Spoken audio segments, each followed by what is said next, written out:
horse drifted alarmingly in the betting was, fancied in the morning, continued to drift. It was late on the exchanges to lose. It was something you'd see in a Dick Francis novel, Charles Buttons.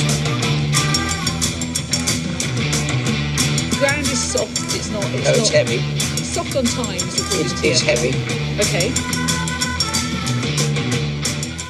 Hello and welcome to the Bar Stewards Inquiry Sunday Sermon. My name's Lee Keys of systembet.co.uk, and joining me to chew the fat this evening is John Lang of John Joe's Blogspot. John, my good friend, how are you after a very, very good tipping day yesterday from yourself? I've had worse days, Lee. Yeah. I've definitely had worse days. Yeah, I mean, I'm so pleased for all the panel. Mr. Franks coming in weighing in with two, one on the sandpit, his nap, and Andy with Aldari, and I managed to squeak one in the Lincolnshire Gypsy Fair over the jumps. Yes, that looked as though it had the magic carrots going again after setting so its head fractions. Do you know what? I was watching that and thinking, he's gone too fast. You cannot not think that. I thought he'd gone too quick. Yeah. I was waiting for the England batting lineup against the West Indies 3 out, the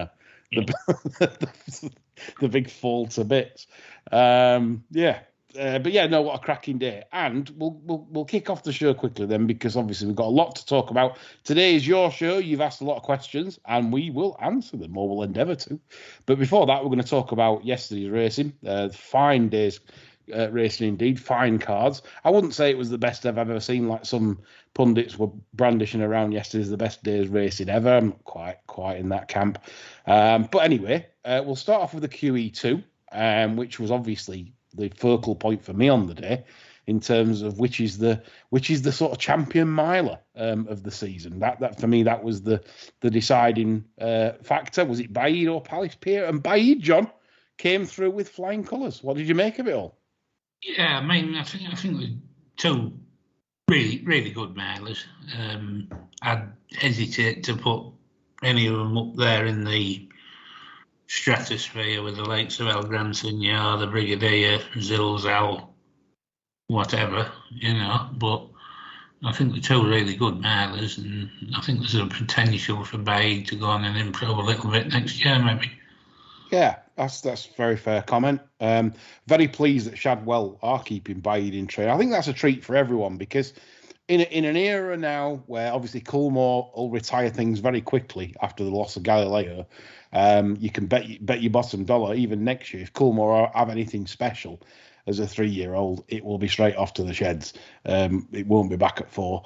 And it's just nice for race goers, because I think that's the one problem with the flat. If I had one criticism of the flat, which me and you prefer, it is the fact that we lose our stars very quickly on the flat, and it's sometimes very disappointing not to see them even improve as a 4-year-old and go on and do better things. So I think it's very exciting for punters, for Baid, John. And what sort of, I actually agree with the Racing Post ratings, I think, on terms of ratings. Is that how you see it? I think Baid got 127, Palace Pier 126, and the brilliant mare Lady Bothorpe, who retired on that fine effort, 120. I think the 2i. You think the 2i? What would you be? I think Lady Bothorpe pegs it a bit, to be honest. Okay, so would you put the filly on around one? Her official mark's 117. Yeah, I don't even think she's a 117 myself. I think she's about a 115. You could possibly push her up to 117 because she was in the absolute maximum effect yesterday with the hold up and picking the dead wood off late. I couldn't go any higher than 117, and I'd be more inclined to go about 115. Yeah, it's fair. Okay, fair comment. So that would bring Baid down to about 122. I'm pro the form, really, because obviously I know Lady Bothorpe can run these abnormal races, and with the Revenant in 4th, I just felt it's the right 4. And you could also got the Revenant completely wrong though, didn't they, chasing that pace rate? Yeah, I do concede. Probably the Revenant. Yeah, that probably picks holes in my ratings because, like you say, has the Revenant run above his mark? You'd say no. So I'd be absolutely sure he hasn't. right. So well, probably listen to John then over me on that one. He makes a good point there about the Revenant. What do you think? Is Baid going to progress next year? They're talking about stepping up to Oman a quarter later in the season. Mentioned the Jim Crowley mentioned the Eclipse as a possibility this morning if connections want to go that way. Do you see him staying 10, John? No problem. He'd probably be all right. I wouldn't be cast iron on it, but I think he'd be all right. The only thing you and me won't like is the fact, for a fact, if they do go over the 10 for the Eclipse, you know how they're going to ride it. They're going to sit very, very chilly. So they're going to rely heavily on a good pace. And you know what Sandown's like. It's sometimes not the best from the back over the years. So that could be a drawback. Well, the thing is, Agus, he's going to have a Lenker in there as well. That'll be going off fairly handy and kicking for home on the crown of the bend. And he'll probably have that Dubai on us at about 4th or 5th. Yeah. And then I'm sure he'll rustle up 2 or 3 3-year-olds as well. So yeah, the shagging shirt could be champion trainer next year. Could be. The shagging shirt is extraordinarily good, isn't he? I mean, he's volume of winners. I was looking yesterday. I mean, he's done tremendously well the last few years. What's impressive this season when you consider the level he keeps. He's won with he's the highest rated trainer for winning per runners. So he's won with 56% of ones he's ran. Yeah. And that's higher than anyone in the UK today. So that's how impressive for me Haggis is, and I still think he's slightly underrated by the market. I do believe trainers like Gosden, etc., still overrated. I think Haggis at the moment is doing better with his tackle than what John and Slim are doing with their tackle. John, I agree. I would agree entirely. I think he's the top trainer in England. Yeah. The shagging shirt. Right, we'll move on then. We'll talk about the opener, which certainly got tongues wagging, and we've had 2 questions on this that angered a few of our listeners. Carl Swanson says, when do you think the media will start giving the mardy-arsed Italian some stick instead of bowing down to him? Holly Doyle in France, now a young kid yesterday. It's never Frankie's fault. Maybe it's just him giving them a shit ride. And Jack, JCC Punter on Twitter, he followed it up by saying, thoughts on Frankie? Poor ride, showboating, blasting of apprentice jockeys. Not a good look, John. It's not a good look, but unfortunately, it's a look that the media have handed to for how long? 25 years. Yeah. He's never been pulled for it. I mean, he's always been prone to mood swings. I was at York the day Loxon carted him to the start, and then inexplicably was allowed to run in the Nunthorpe, and ran like she had a pole up her ass, obviously, because she'd carted the jockey to the start. Yeah. And the affable Italian, when he came back and he dismounted the horse near the saddling boxes, and a load of kids going over to him for autographs, he was actually waving his whip in front of himself to sort of keep a perimeter around himself, keep the kids back, and just shouting, "Get out of the way, get out of the way." And that kind of coloured my judgment of him for a long time. I just thought, well, you nasty little jet. But you can sort of say he does take things to heart. He's an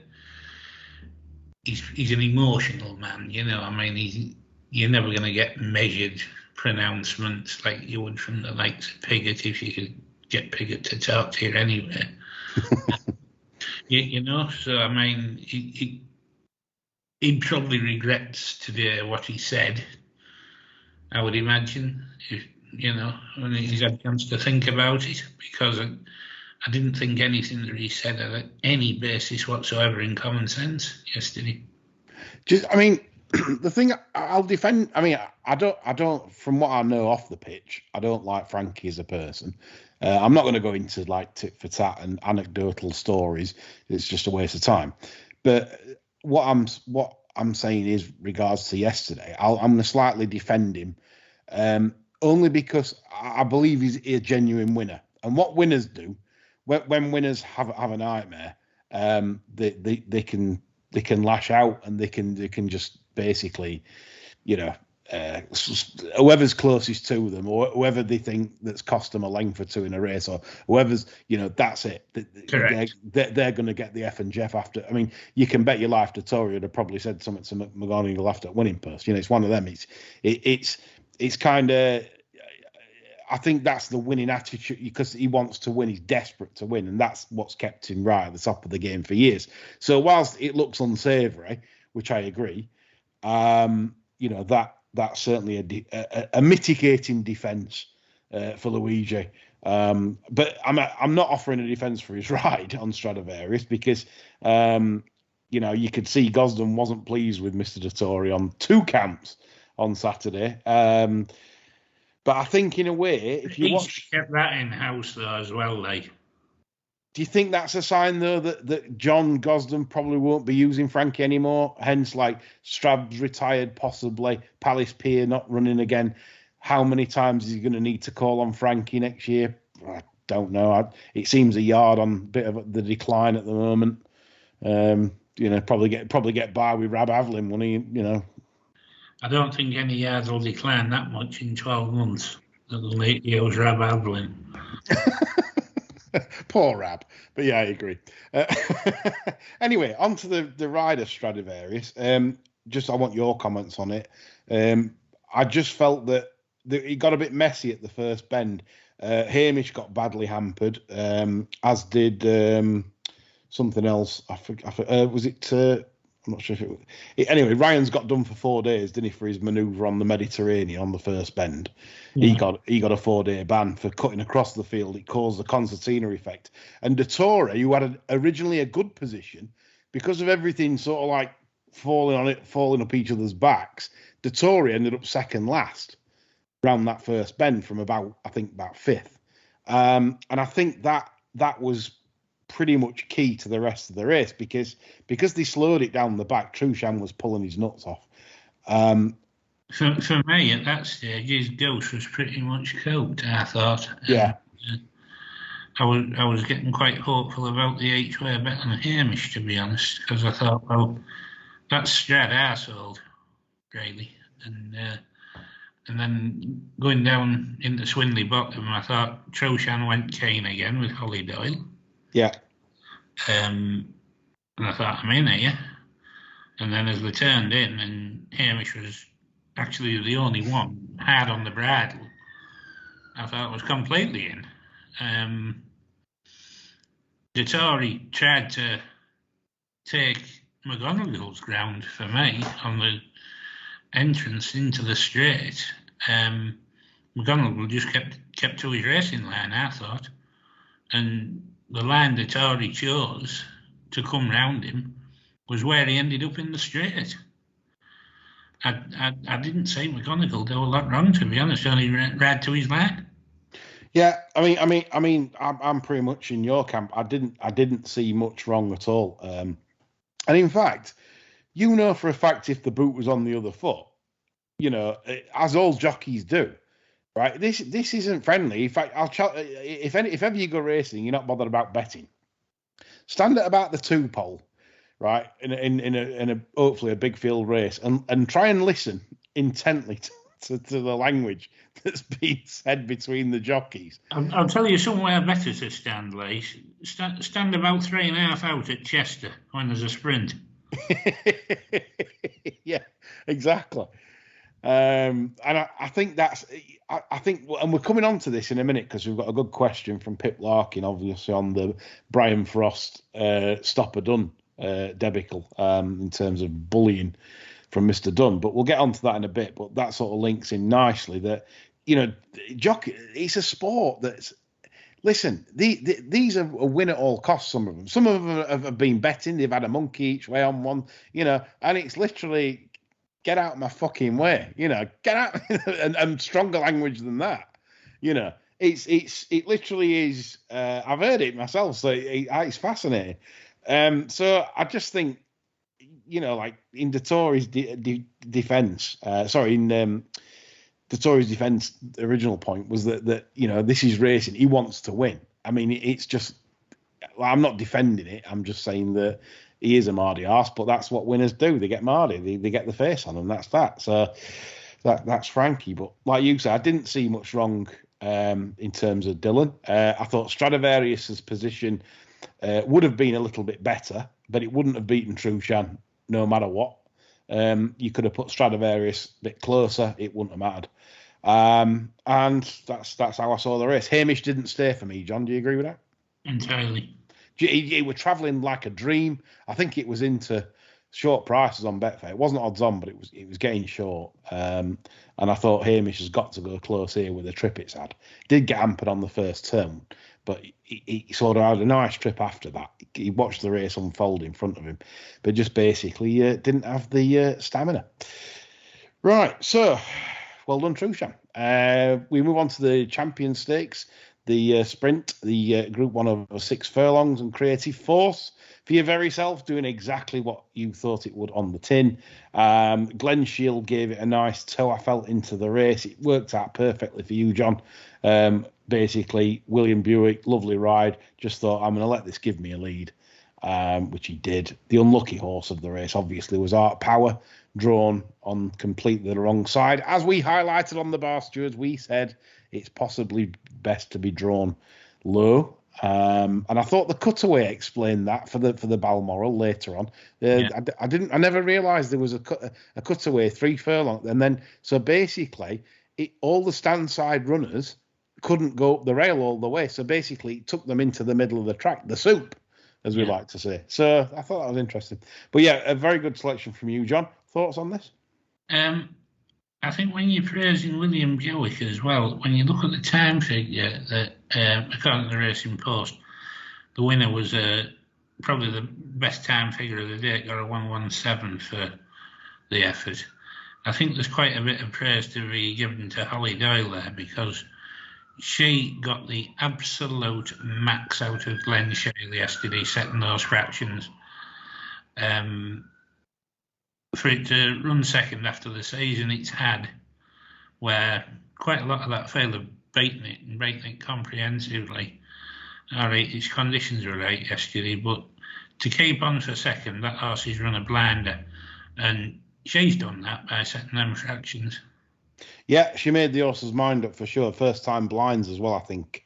Obviously helped Glen Shield, who possibly was becoming a bit bored of the game, because I backed in the time before, and he ran on late after getting headed, as if to say, I'm a bit bored of this. So the blinds, I think, breathe new life. So it's a big performance from Creative Force. They weren't fast enough the time before, are they? No, possibly not. Possibly not. So, as I say, I think she spread that out terrific yesterday, and he still ran through the line, despite being headed. So I thought she did good. Oh, just going back to Long Distance Cup, another good call from you yesterday. I noticed it after 100 yards, and you were right. What James Doyle settled Trushan much better than Holly did. And you pointed that out. You said I don't think she can settle that horse, and I'm certain if you owned it, you might be just having a quiet word with her and saying, I hope you don't mind, but I think. Well, it wouldn't be such a quiet word. I'd just ring her up and say, well, you're off.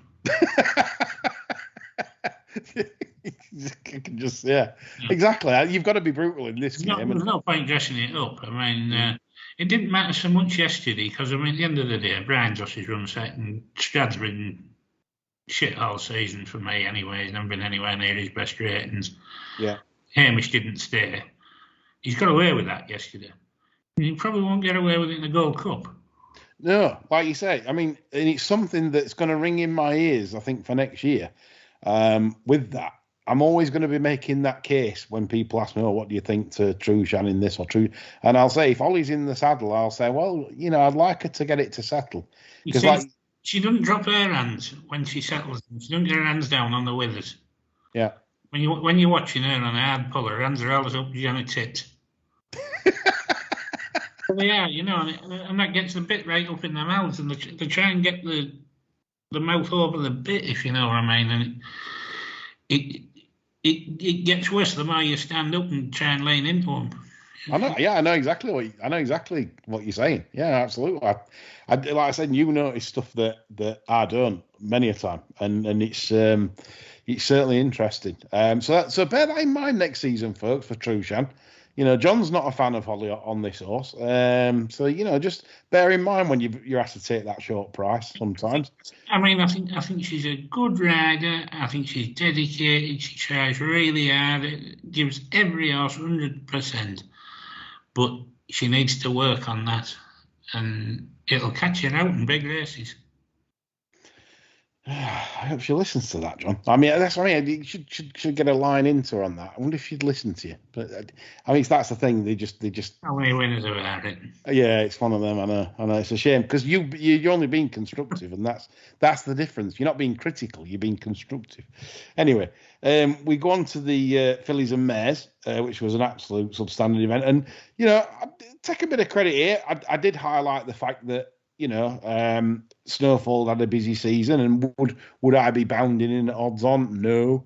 It was a gin and pate race, so I didn't lay her anything. I'm not taking plaudits for that, but I hope it might have stopped one or two of you piling in on her, thinking she's a certainty on the form book. When it was probably just a race. You can find 4 to 5 shots that'll win by 6 lengths. You don't need to wait for a filly in October that's had a busy season that's ran less than 2 weeks ago in the Arc. So. There we go. John, thoughts on the race? Well, I think we discussed several times late that Snowfall's actual form didn't really amount to a hill of beans. I mean, a Musidora win where she beat Noon Star. I mean, Noon Star then goes and gets dicked in the Ribblesdale.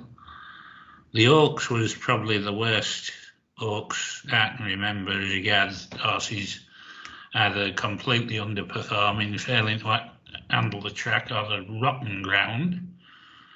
Ireland, she beat Trees. She comes to York, she beats horses that either won't cut or end up crippled. Yeah, you're right. 2nd and 4th, Alba Flora and Wonderful Tonight. That finished that horse's career. I had about 115 all season.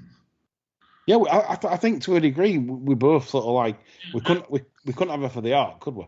Oh Jesus, no! I mean, I did actually ridicule the blogger when he was on before the Vermeil. Was it the Vermeil she ran in? He backed her at his post, hadn't he? Yeah. I just said something along my lines of, "You want your bumps failing, you stupid bastard." But, yeah. Yeah, I mean, she's a good filly. She's all right, but anyway. The stallion might be doing that. Yeah.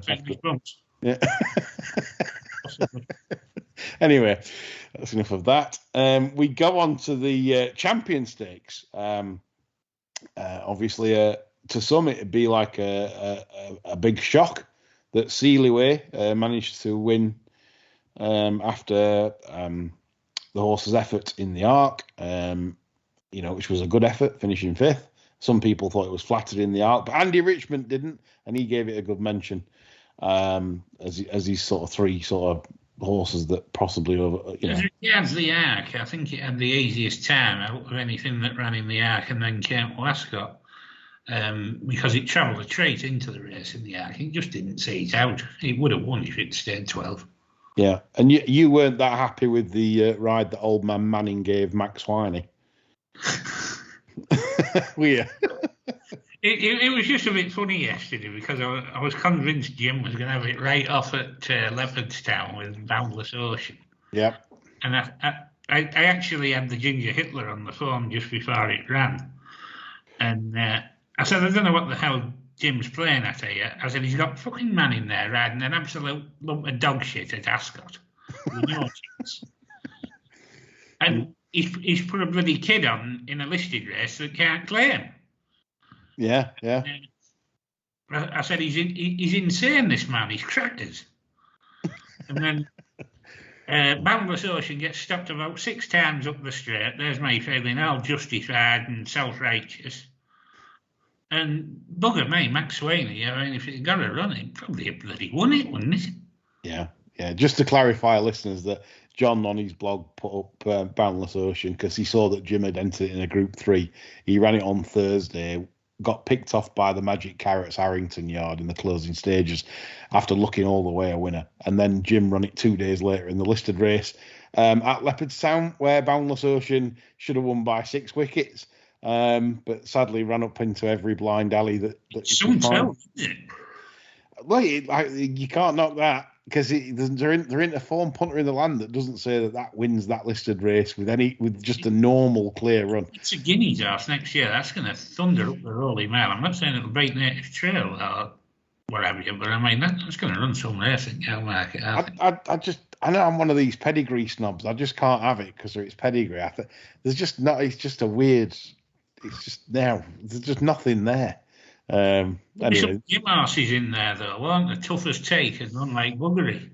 Well, that's it. I mean, there's one thing we nasty Jim. You know, he gets them. I mean, look at Poetic Flair. You know, I mean, there's not many trainers could produce a horse like to basically start off in April, and like you said, dance every dance all throughout the summer, not miss a trick, and. Credit to Jim there on that footing because obviously he creates them tough as teak, and this is probably no different. This is a fighter, military SAS. This one, yeah. Anyway, on to Mishriff and Adair then, John. What went wrong there?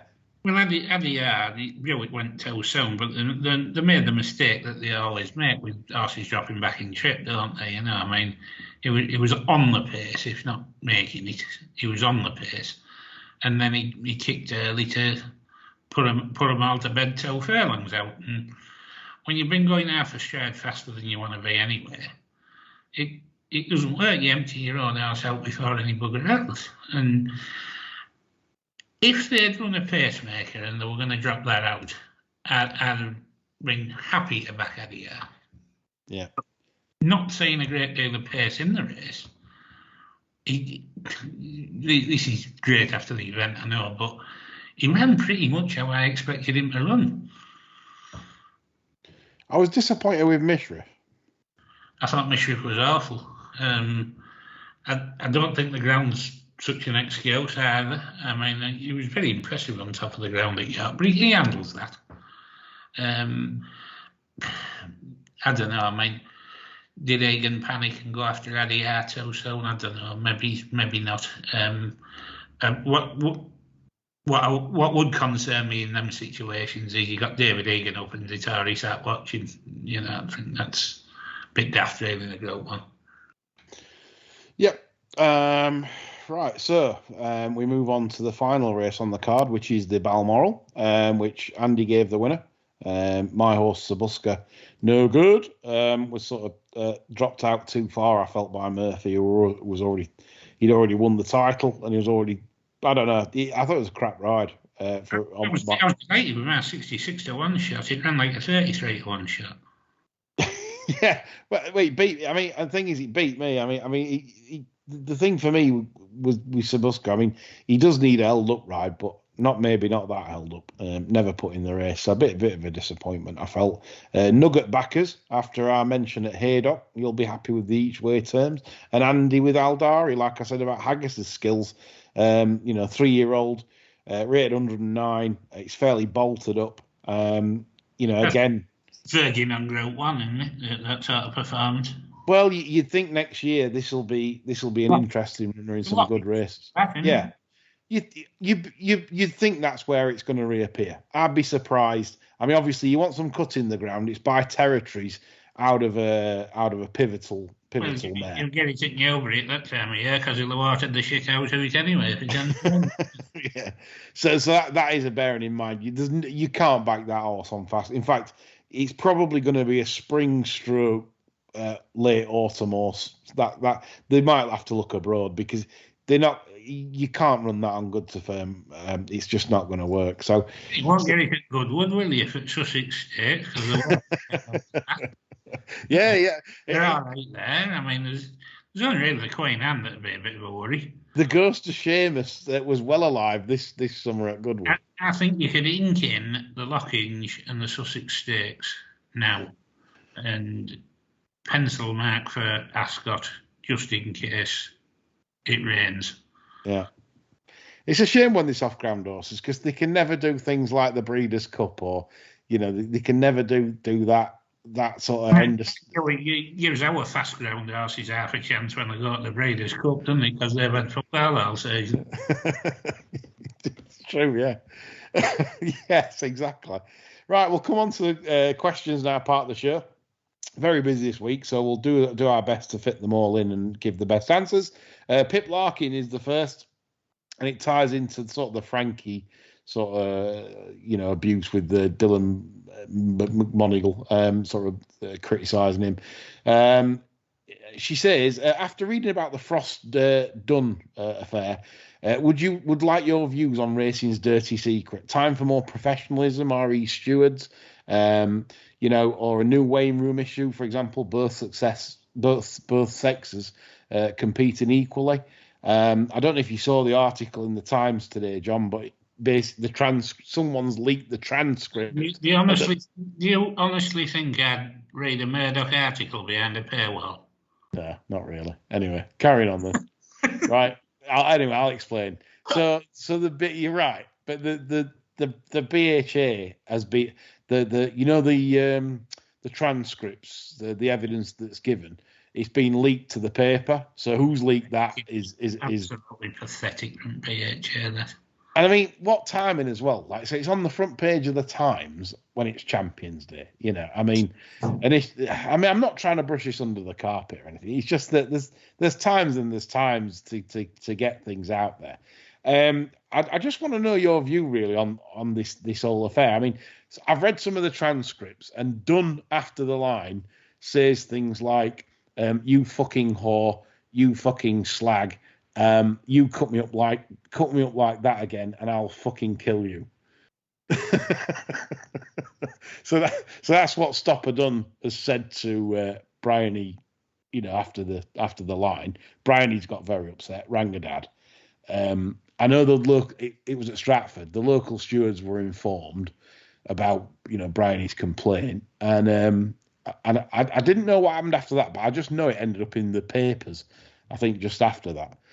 Now, there's two ways I look at this, right? As I said, I'm not defending bullies or anybody like that, and I'm not. But as I've said, I put things sometimes into context. If you hear race riding and you hear what they're saying to each other, 2 out, 3 out, blah, blah, blah, in the heat of the moment, bearing in mind you're going 35 to 40 mile an hour sometimes on a racehorse,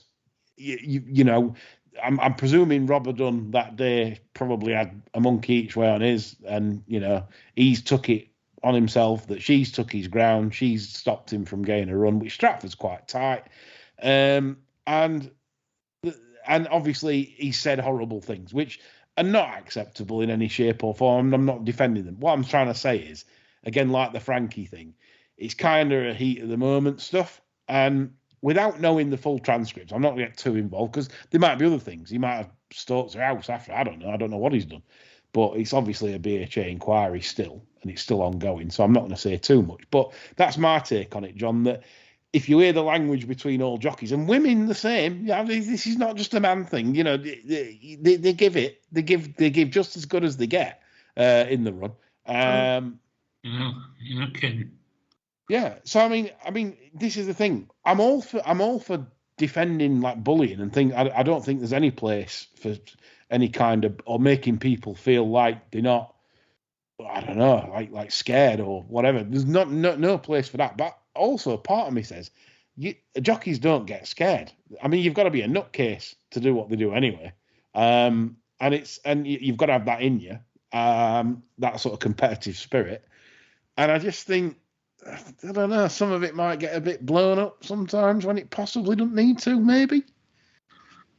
Well, for example, if you'd said that to somebody like Sally Edgery, he'd have had to sleep with one eye open because she'd have cut his fucking throat next time. That's what I mean. To me, the stewards on the day at Stratford maybe let this fester a bit rather than stepping in and getting them both in a room and saying, look, this ain't the moment or what, and diffusing the situation or referring done for abusive behaviour. You know, something should have been done on the day to take the sting out of this. It sounds to me like it's festered and gone on, and it's created an atmosphere, and Brian's got a bit upset about it, and you know, and really so. I get where she's coming from. Yeah. And if it's allowed to go on, it becomes sustained bullying, doesn't it? You know. Exactly. But I mean, me and you in charge at BHA, John. What do we do? Right, straight away after that, the minute we get wind of it, which straight in. You have him straight. Well, I think you have them both. I do. I think you get them both in, and it's like what you used to do at school. You know, you used to fall out in yard. You know, a bit of fisticuffs. Not talking. You know, fall out. But headmaster might have you in, whatever. You know, and basically say, what's going off here? You know, let's sort this out like adults. And you're not leaving our room until we sort this out. And then you get them to shake hands, move on. Things were said at the moment. Apologise. You apologise. Yeah. Let's move on. We know, because we know what race riding's like. This is problem. Again, you try and share it with a worldwide audience, like the Guardian readers and everybody else, and the people that have no interest in racing, but read the kind of words that Stopper Dunn's used, and immediately he becomes like a mass murderer. You know, because the words used are horrible in what we call normal society. In fact, in any other job, if you use them kind of words, you know, you're on your bike. That's it. You're out. Finished. If it's proven, you're out.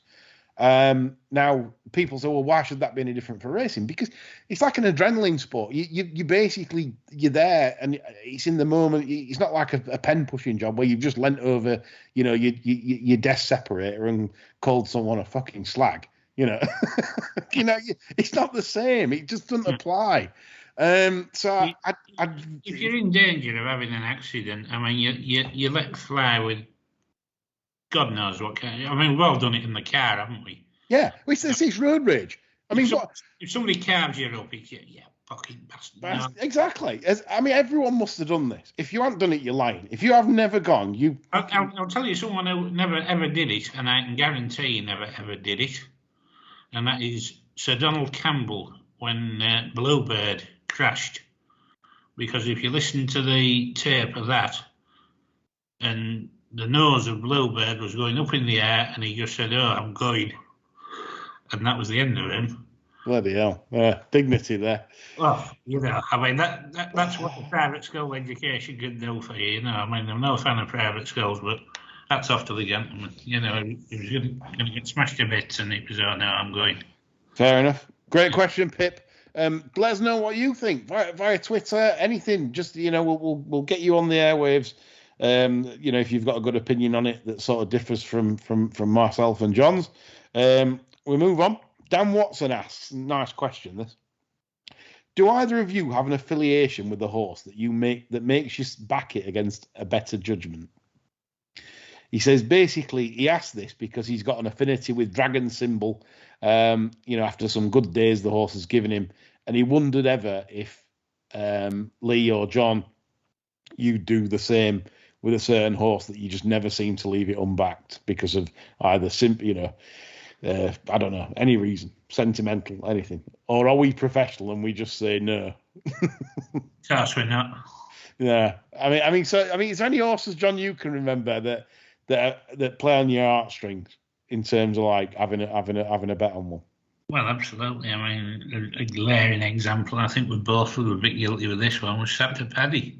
Oh yeah.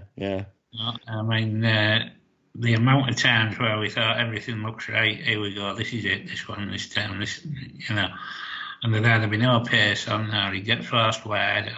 There was always an excuse. That was the problem, and we were always going in again next time because there was a legitimate excuse, and it just seemed to be a self-perpetuating myth that got worse and worse, you know. I mean, the listener who followed Dragon Symbol, I mean, to a certain extent, he'd had some good days out the house, and he's probably doing the right thing. That's something I am guilty of.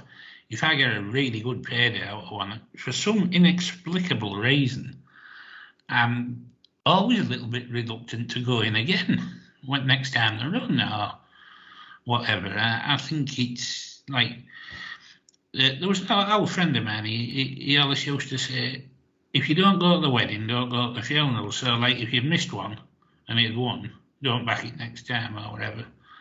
And I always sort of took the view, well, I banked the wedding, so I took the funeral. And I think that's where there's probably been a weak spot in my betting for years, that where I haven't gone with horses that have had a bit of momentum to them because I've had a good do out of them. Yeah. It's like you said, John, this wedding and funeral thing. It's like if you back an horse at say 4-1, wins nice, you've got this, you go up £7 in weights, then you've got to take 11.08. It doesn't make any sense. All of a sudden, even if this race is very winnable again, you're just thinking, well, you're trying to get out of your head that you've just backed it at 4-1 off a £7 lower mark in the same company. So why do I want to take 11.08 off an higher weight? It's that kind of mentality, isn't it? Oh, totally. I suffer from that. Anyway, we move on. Big Sanjay. We love Big Sanjay. He's come on and said, great Twitter handle that. Just like that, Big Sanjay. Where are you from, Little Sanjay? Or is he not knocking about anymore? I don't know. Not knocking about, I don't think. Just Big Sanjay is at him, I think. Anyway. And become very Big Sanjay. He says, best value, underrated sire, and any trends you follow, e.g. certain sires progeny on certain ground, surface and track. Well, Sanjay, you can read plenty about this on various websites. So I'm going to give you something that I don't think many people look for. And what I tend to do at the end of the year, I look, especially freshman sires and sires like that, I look at the quality of mares that's been sent to that sire. And then secondly, I look at all the trainers that they've sent these, obviously, horses by to. For example, you could have a sire that ends up being 7% after year one. But then when you've got Alan Berry training some of them and a few other idiots, it kind of think, well, no wonder it's on 7%. So you can kind of get value that way rather than just saying, well, that's a shit sire, because if you're sending crap mares to them or you're sending them to crap trainers and they're not making much on median, I don't think it really explains very much. So I always think there's a little bit of value. End of every flat season, go through sires that you've sort of like been following, especially freshman sires, the 2-year-olds. Have a look in more depth to see, well, is there any rhyme or reason why this one's 16%? Is there any rhyme or reason why this is 5%? And you might find a valid reason and get some value, especially if you're into your breeding or you're basically syndicating, also buying 2-year-olds or yearlings. You might get value out of a sire if it's been trained by bad trainers. And et cetera, et cetera. It's something I've always looked at because it's something that people don't quantify. They just go on the ground, trip, without doing any extra legwork. And I always think the trainer angle is quite a big one because, as you know, if they're all trained by Willie Agus and they're all trained by good Newmarket trainers, well, they're going to get the best care and the best, But if they go to the lesser known ones, then obviously the percentage is going to drop. So I always like to check that out. So that's something for you. John, anything on sires from you? Nothing that's not really in the public domain, to be honest. I don't have any particular affinity with any sires. I wouldn't have said. I tend to like sires that stamp the stock, throw nice stock. And again, it's a personal point of view. Horses that appeal to my eye, really. Yeah. So, I mean, I tend not to like, say, your Kodiaks and Ifrages because they tend not to appeal to my eye. Yeah, no, that's a fair comment. Like you said, there are you'll hear certain trainers say, "Oh, don't send me any more of them." Or certain types of sire because they're absolute bastards, or they just don't train on, or the various lots of reasons why trainers don't like certain certain offspring. But if you want, what was that Cheveley Park thing that Mel had a few years ago? Throw absolute bastards, it was. Can't think of its name. Intello? No. I think it was a Gosden house. I think they shot it. Well, that's the thing. So anyway, Sands, you'll find out territory, soft ground, brazen ball weather, lethal force all weather. I always look for things like that when they've been on the turf and then they switch to the all weather. There's lots of things. Maymas is a freshman side that wants fast ground. All things like this. You can find out from sort of just looking on Racing Post website, really. But check out the trainers end of this season. Give yourself a day off and look through the trainers of sires, and just see. Well, this sire's had a raw deal because it's had bad trainers training a lot at progeny. That's where you need to. That'll separate you from the rest. Be the best around like Gillette. Anyway, John Martin comes on. He says, UK flat form shit, UK national hunt form shit. It's all shit here. Top flat jockeys are Irish, Italian, and Norwegian. National hunt champ is a premature ejaculator. Is there any comeback for UK racing, or is it destined to be overhyped shite? Says John Martin. I think he's got a point. Yeah, we're not doing very well, are we? Really? No. You take away the Arab spending power at the sales, and we like the kids sat outside the sweet shop looking in with toe bob in our pockets, aren't we? We ain't got a lot going for us, really. The top jockey situation, as you say, we're not exactly shitting them out, are we? Well, I blame it on, we're becoming more obese as a nation. We're probably a lot more obese than the Irish, I would say.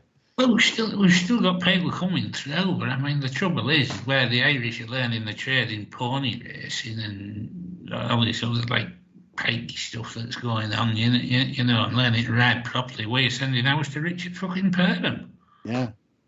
Oh, no, the jockey coaches. Yeah, Richard Perham, Dave Cross. I forgot about that. Absolute gems that are teaching our lads. Yeah, like you say, all the best apprentices seem to be Irish. They all seem to come through the Irish racing. Whether it's Irish pony racing. Because they have to be able to ride. I know a lot. You show half a bit of savvy on a mechanical horse. I'm not sending you to fucking Richard Allen.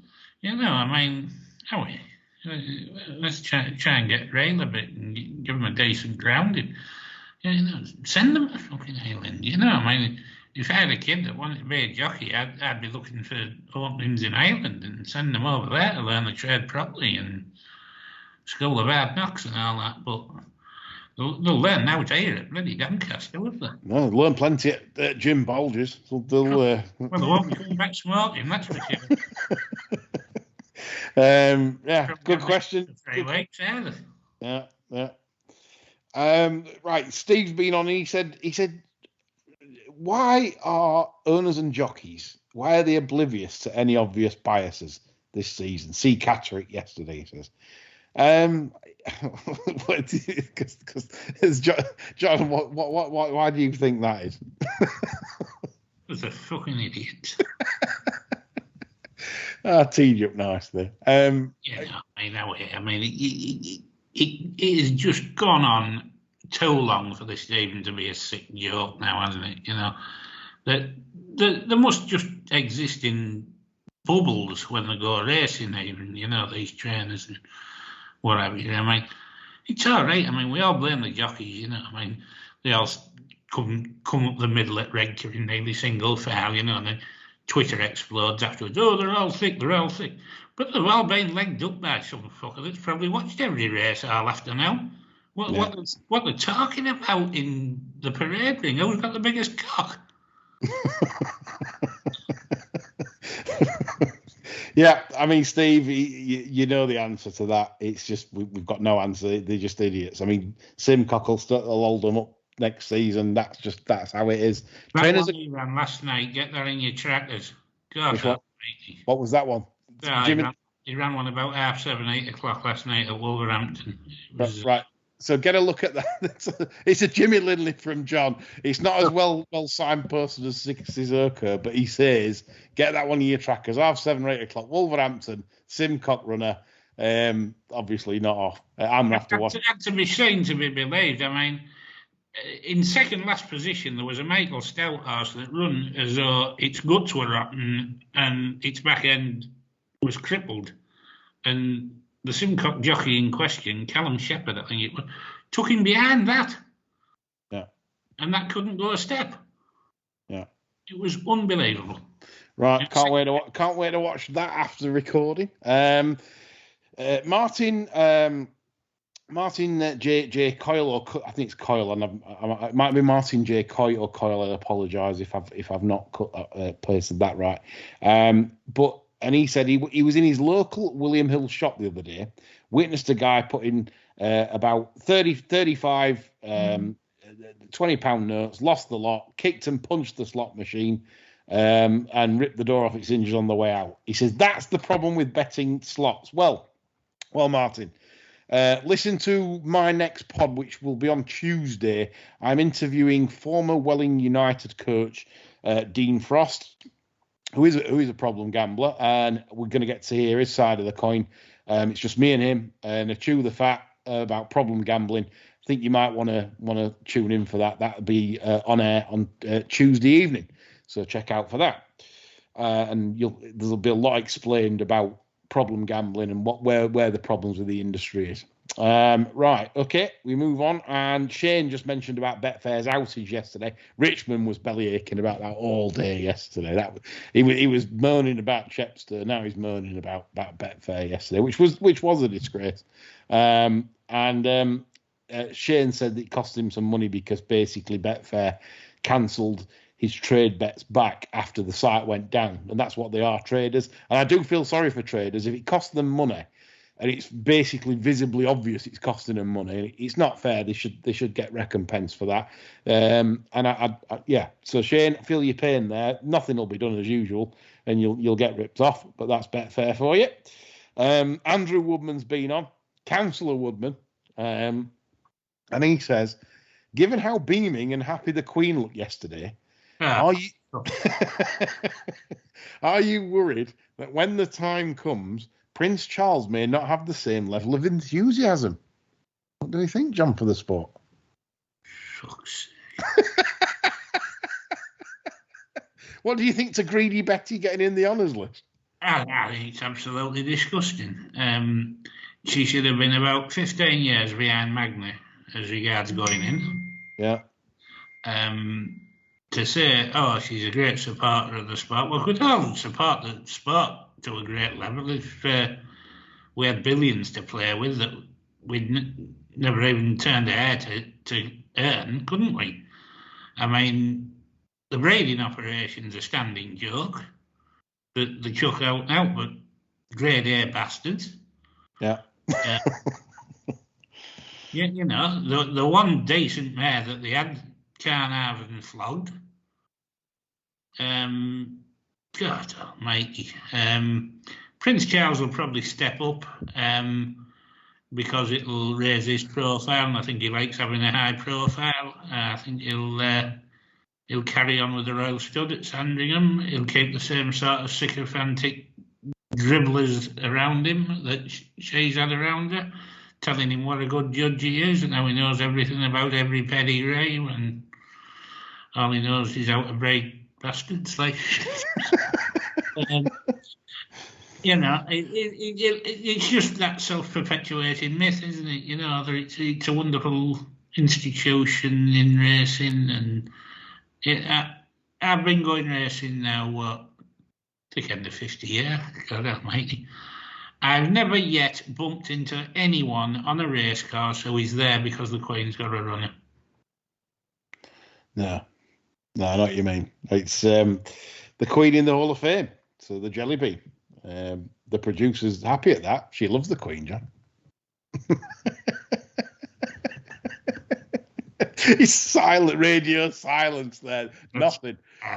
John's. I mean, I said to John the other day about the hat and its car. And John's always made a point that he can't believe it. He stands there in disbelief when he's watching the opening of Parliament and things like that in the past. The opening of Parliament, and you've got a 93-year-old billionaire sat on a gold chair wearing a £1 million hat that's arrived in its own fucking car,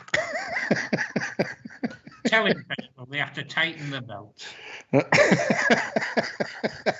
Income tax is going up. Oh dear, I've got a chest infection. It's showing. Oh dear, funny. You're a funny man. Yeah, indeed. Right. So we come on to the final question of the show. Owen Johnson says, not maybe related to Champions Day itself, but instead of doing the Trainers' Championship on prize money, could the Quip Course Series effectively be the Trainers' Championship? So the big racers get more promotion on the equine and trainer front, as it's hard to follow doing it just on prize money throughout a season. I don't know if you're in agreement with that. I certainly think maybe more should be made of certainly a top series instead of racing league and things and following shit like that, for a bit. And, I don't know. I mean, what's your view on that, John? Any view at all? I'm probably okay with the Trainers' Championship being decided on prize money. Because if it wasn't, the Kilt would probably have about 15 titles under his belt by now, and I'd be as sick as a pig over that. To be perfectly honest with you, I do not give a flying shit about Trainers or Jockeys Championships. I don't think either of them add anything to the sport, but I can appreciate some people like to cheer on their favourite jockey throughout the season. Yeah, fair comment. Right. That's about all for me and John. Hope you had some fun. I've had some fun today. John makes me laugh as always. And I'm back on Tuesday, like I say, with that interview with Dean Frost on problem gambling, which I think you'll find very informative. The other side of the coin, we don't like echo chambers on the bar stewards. We like somebody that's with a different opinion, and that should be good listening. And we're also back on Thursday this week. Set your watchers, not Friday. We're doing the 2-day meeting at Cheltenham and the Virgin Futurity at Doncaster. It's obviously a big weekend's racing. Well, we're getting Fry out the cellar, and it's a long time in there, and that's why we're letting her out the 2 days at Cheltenham, because she's chomping at the bit, hoping for some rain to give you some national hunt prospects for the season as well, hopefully. So that's something for you to look forward to. So that's all from me and John on the Sabbath. I hope the rest of the weekend's good for you, and stay safe until we next speak. Bye for now.